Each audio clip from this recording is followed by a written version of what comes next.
காஞ்சி சிட்டுக்குருவி சேனல் நேயர்களுக்கு வணக்கம். இப்போ நான் முட்டை உடச்சி ஊற்றி காரக்குழம்பு வைக்க போகிறேன். அதுக்கு என்னென்ன தேவைன்றதை சொல்கிறேன்.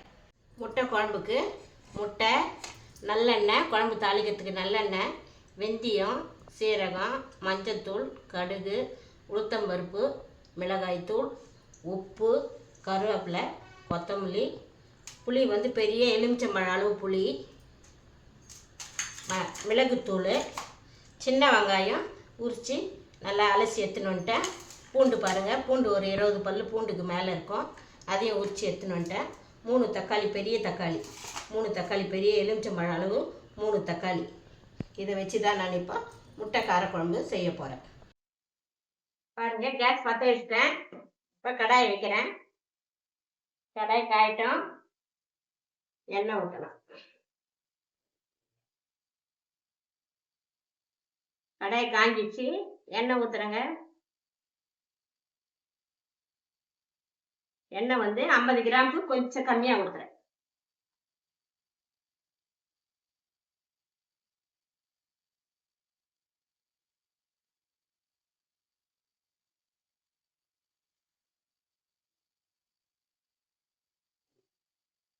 வெந்தயம் பாருங்க, 1/2 ஸ்பூன் வெந்தயம் போடுறேன். சின்ன ஸ்பூனில் 1/2 ஸ்பூன் வெந்தயம். உளுத்தம்பருப்பு ஒரு 1/4 ஸ்பூன்.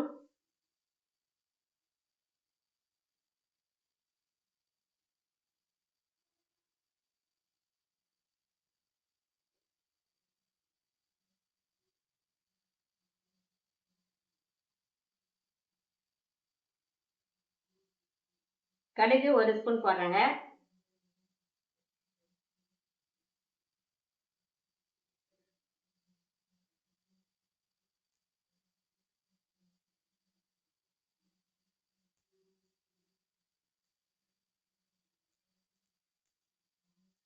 கடுகு பொரியுது, சீரகம் 1/2 ஸ்பூன் போடுறேன்.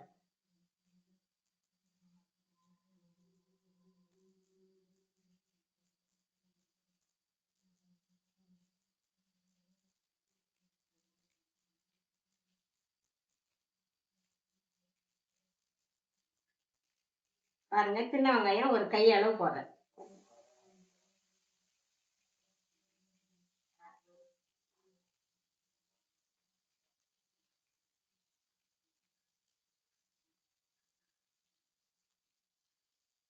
முழு பூண்டு ஒரு 20 பல்லு போடுறேன்.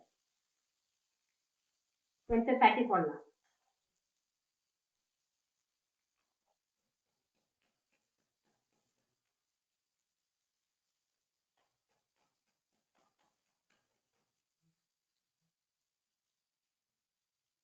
தட்டி போட்ட பூண்டு கொஞ்சம் போடுறேன்.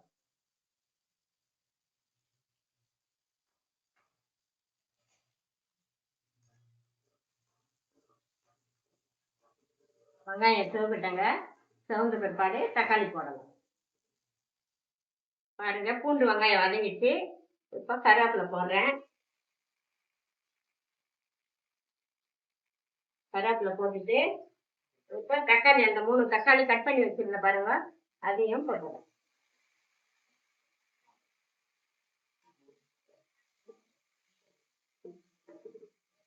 தக்காளி கொஞ்சம் நல்லா வதங்கட்டும்.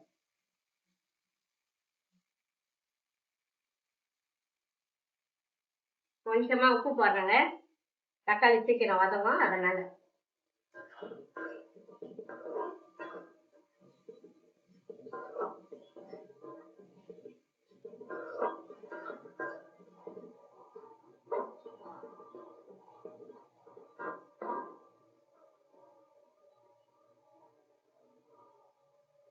பாருங்க, தக்காளி நல்லா வதங்கிச்சு. கொஞ்சம் உப்பு போட்டு வதக்கினா இது மாதிரி நல்லா ஒன்றை போல வதங்கிடும். இப்போ புளி கரைசலை ஊற்றலாம்.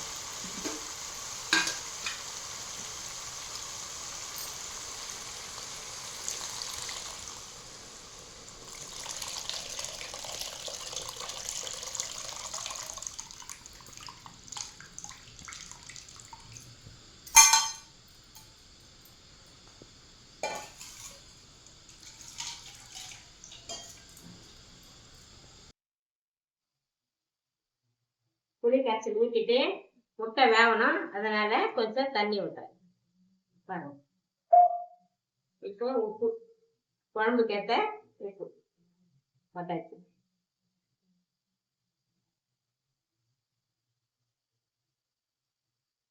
பாருங்க, இந்த சின்ன ஸ்பூன்ல ஒரு அரை ஸ்பூனு மஞ்சள்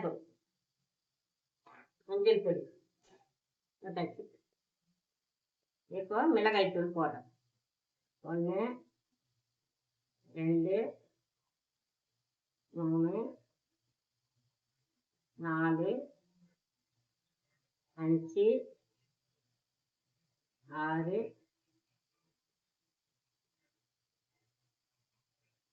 ஒரு 6 ஸ்பூன் போடுறேன்.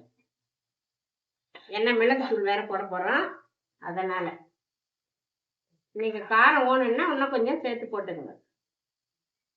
இல்லை காரம் வேணான்னா பதமாக போட்டுக்கோங்க நீங்களே கட்டமாக. இது கொதிக்கிட்டோம், அப்புறமா முட்டை உடச்சி போட்டுங்க.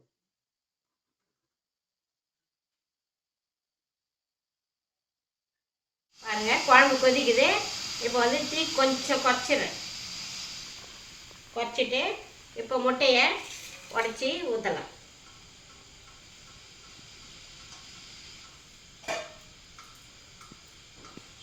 முட்டையை நல்லா கழுவி சுத்தமாக கழுவி எடுத்துன்னு வந்துட்டேங்க.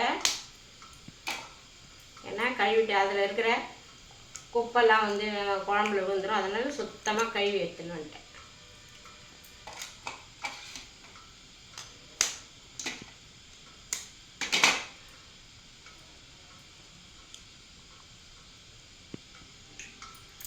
கரண்டி போட்டு கலக்கக்கூடாது, அப்படியே தான் வேகணும்.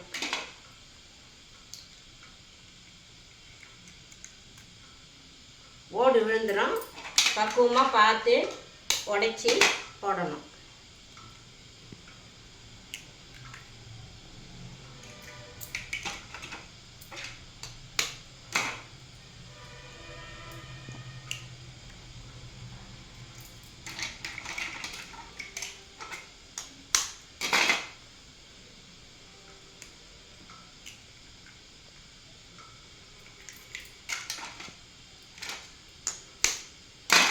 நான் 8 முட்டை உடச்சி ஊற்றுறேங்க.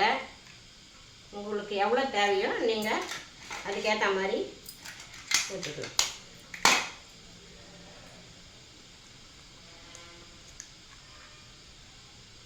இப்போ கரண்டி போட்டு கலக்கக்கூடாது, அப்படியே கொதிக்கணும். முட்டை நல்லா ஊற்றி நல்லா வெந்து வந்துருக்குது. இப்போ வந்து மிளகுத்தூள் போடலாம். முதல்ல மிளகுத்தூள் போட்டோம்னா கசக்கும், அதனால் இப்போ தான் மிளகுத்தூள் போடணும். நான் எதுக்கு கையில் எடுத்து போடுறேன்னா பரவலாக போட முடியும், ஸ்பூனில் போட்டோம்னா ஒரே இடமா நிற்கும், அதனால் இப்படி போடுறேன் மிளகுத்தூள். சளிக்கெலாம் கூட நல்லதுங்க இந்த குழம்பு. சளி பிடிச்சிருந்ததுன்னா ஜலதோஷத்துக்குலாம் ரொம்ப ரொம்ப நல்லது. இப்போ கொத்தமல்லி போட்டுறேன்.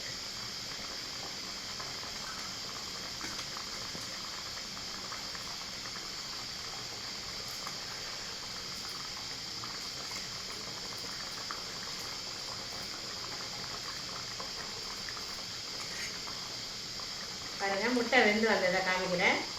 அப்படியே தனியாக அழுக்கழுக்காக வெந்திருக்குங்க. பாருங்கள், ரொம்ப தீ வைக்கக்கூடாது, மிதமான தீயில வச்சு எடுக்கணும். இந்த பாருங்கள், முட்டை நல்லா வெந்து வந்துச்சு. பாருங்கள், கலக்கணும்னா அப்படியே கலங்கிடும், அதனால தான். இப்போ முட்டை குழம்பு ரெடி. இப்போ இறக்கிடுங்க. ஒரு 12 நிமிஷத்துக்கு வெந்துது முட்டை.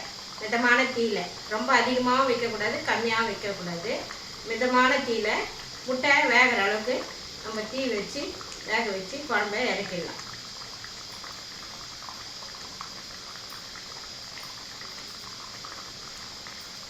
இப்போ கேஸை ஆஃப் பண்ணிடுறேங்க.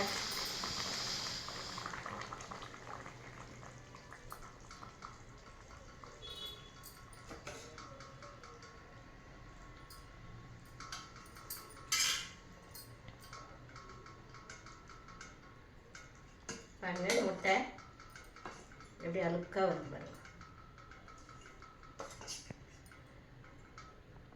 அழுக்காக வருது பாருங்க முட்டை.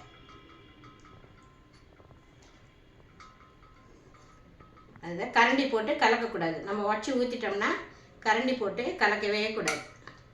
இப்படிதான் ஒரு முட்டை தனியே வருது பாருங்க.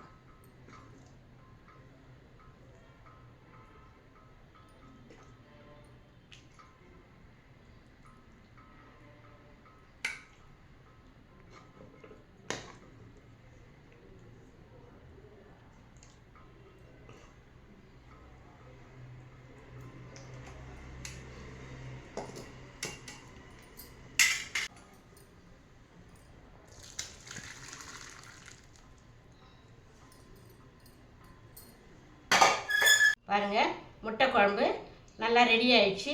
இதை சாப்பிட்டு பார்த்துட்டு எனக்கு எப்படி இருக்குதுன்னு சொல்லுங்கள். காஞ்சி சிட்டுக்குருவி சேனலுக்கு லைக் பண்ணுங்கள், ஷேர் பண்ணுங்கள், கமெண்ட் பண்ணுங்கள், மறக்காமல் சப்ஸ்கிரைப் பண்ணுங்கள். நன்றி.